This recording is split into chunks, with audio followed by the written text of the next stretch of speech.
Diddy party stories. Man, that was like some weird memory lane.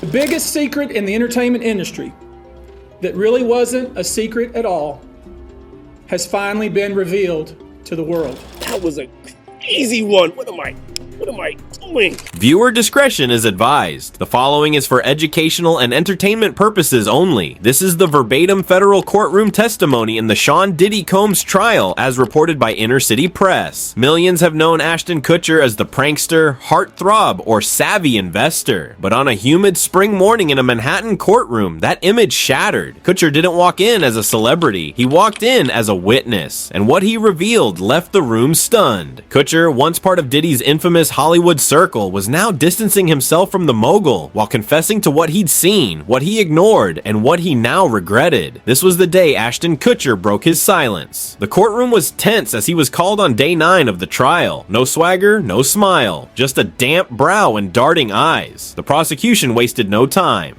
Do you recognize this image? Kutcher looked at the screen. It was grainy but clear. Him in 2009 at Diddy's white party, drink in hand. He nodded. I do. That began the unraveling.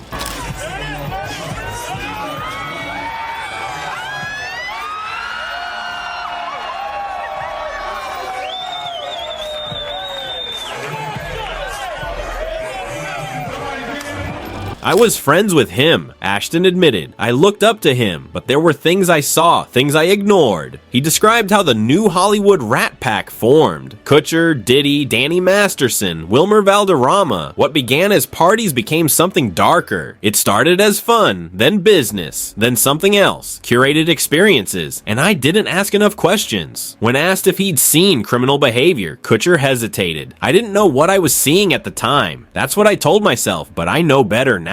He spoke of phones being confiscated, NDAs signed on site. I thought it was standard. Everyone did it. He admitted to signing multiple NDAs himself. Then came the recordings. One played in court was from a 2013 party. Music, laughter, then Kutcher's voice. I don't think we should be filming this.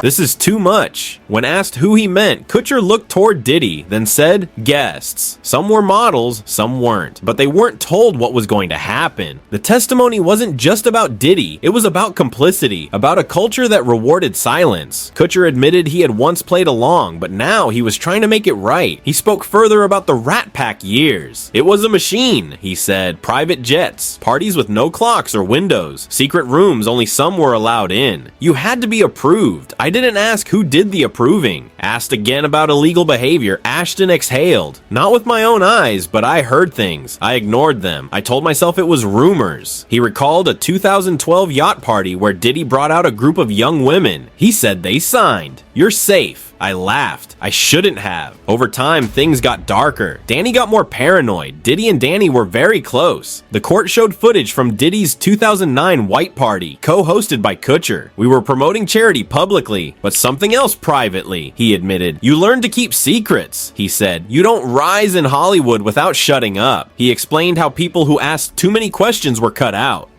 There was a guest list and a blacklist. Everyone knew. You don't cross Sean Combs. A chilling detail followed. A female guest once told Ashton, they told me not to talk. That moment stayed with him. I'm here because I saw enough to know something was wrong, and I didn't do enough to stop it. The court then heard of the infamous freak-offs. What's a freak-off? The prosecutor asked. They were events, Kutcher said. Private, exclusive, phones taken, guests blindfolded. It was presented like performance art, but it wasn't. He was invited to one in 2005. I thought it was a theme party. I brought a date. Within 30 minutes, I regretted it. There were hidden cameras. People looked terrified. Some rooms, and you only entered if someone tapped your shoulder. Evidence from a seized laptop showed Kutcher's name on a guest list marked green light. That meant I was trusted. I could go anywhere. He said some NDAs were 28 pages long. I signed them anyway. Ashton explained how difficult it was to back away. You're not just leaving a party, you're leaving a network, a power structure. In 2014, he told Diddy he was done. Diddy said, you don't quit, you're in or you're out forever. That same week, 3 investment deals fell through. A mutual friend warned him, you made someone nervous. I was afraid, Kutcher admitted. Not just for my career, but for my family. Diddy didn't need to yell. He just had to stop calling. That could end you. When court resumed, the topic shifted. From parties to money. Kutcher had always been seen as a tech investor, but now patterns emerged. Many of his deals overlapped with Diddy's network. In 2009, I got deeper into business. Sean had access, others didn't. He described international financiers, branding firms that were actually clubs, investment groups that ran lifestyle blogs. It was marketing, surveillance, and recruitment, all in one. One mysterious investor showed up repeatedly in Kutcher's ventures. Later, they were linked to Combs' overseas business arms. Large sums were labeled consulting or event services, but often matched dates of private gatherings. Ashton admitted he never fully understood the shell companies involved.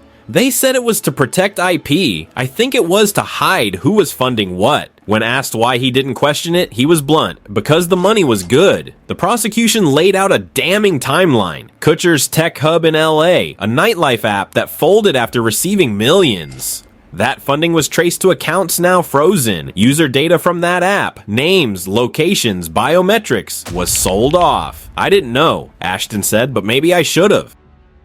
In 2016, he reviewed a pitch deck from one of Diddy's associates. The app promised talent access, but one slide detailed background checks and profiling. That made me uncomfortable. I passed. The court saw how this wasn't just bad parties. It was infrastructure, a system, and at the center, famous names cashing checks in silence. After 2014, the Rat Pack fractured. Danny Masterson became erratic. Wilmer Valderrama distanced himself. One friend stopped showing up. Later, he called me, said, "You know too much. Get out." When Kutcher declined more invites, things changed. Projects stalled, PR deals collapsed, executives ghosted me. In 2017, he saw Diddy at a gala. He hugged me, said I'd been missing out. Then he said, "You should be careful what you don't remember." Shortly after, Ashton received a USB drive anonymously. It contained footage from a 2012 party. Embarrassing, not illegal. I got the message. Fear ruled his life. A tabloid leak, a hacked email, a lawsuit threat, something always came up. In 2018, a friend warned him about a civil suit against a Rat Pack member. They said, "We'll handle it." That's when I realized this wasn't friendship anymore. This was damage control. He began quietly severing ties, but it wasn't enough. By 2020, Kutcher leaned into a clean public image, tech philanthropy, wholesome family man, but inside he was running. The world was changing. The pandemic hit. Diddy's name, once whispered, was now shouted. When I heard about the first raid, I wasn't surprised. I was relieved. But subpoenas followed. His name resurfaced. PR couldn't contain it. Federal agents raided one of his properties.